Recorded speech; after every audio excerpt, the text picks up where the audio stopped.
Всім привіт! Як обіцяв, в попередньому відео буду робити кошик для переноски дров. Вже зробили заготовки з труби профільної. Зараз починаю зварювальні роботи. Етапи роботи буду знімати, показувати. Так що дивіться, підписуйтесь на мій канал, ставте лайки.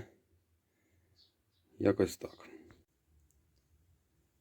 Так, основну, як кажуть, рамку зварив. Тепер ще залишилось зробити ручку для переноски. Ну, в принципі, можна зробити просто.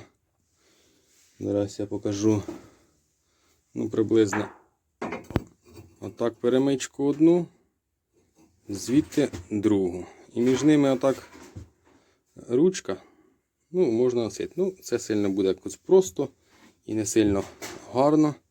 То я вирішив зробити, що я розуміла, що я собі переверну. Хочу зробити, щоб було отак домиком з цього боку. Так само і між ними тут від верхівки до верхівки зроблю ручку. Ось вже, в принципі, приблизно підігнав, але зараз ще підріжу, підварю, прицеплю ручку і покажу, як воно буде, а потім ще обшию трошечки його желізом, щоб менше було сміття від дров. Як бачите, отак в мене вийшло. Вирішив я трошки, так сказати, заморочитися в цих місцях. Вирізав під трубу, щоб, як то кажуть, менше було там заглушок і всього різного. Отак воно в мене вийшло. Потім отут ще між цими верхівками зроблю перемичку, ручку, щоб для транспортування. Так, зараз зварю, зачищу, ручку прицеплю і покажу в готовому вигляді. І так, доробив я свою поділочку, так називаємо корзину для зберігання дров.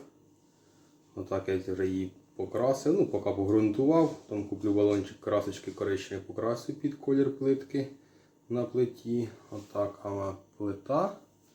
І так будуть зберігатися дрова біля неї. Акуратно, не розкидані. Дуже прикольно вийшло. Збоку я обварив із проволоки такі вставочки, щоб дрова по сторонах не розсипалися. На низ думав желізо якесь варить. Трапився мені листок ОСБ, я вирізав. І навіть вийшло, думаю, непогано. Отак воно буде в готовому вигляді. Все, всім дякую, кому цікаво було, ставимо лайк, підписуємося на мій канал. Буду знімати всяке різне, що роблю вдома. І буду вам показувати. Все, дякую.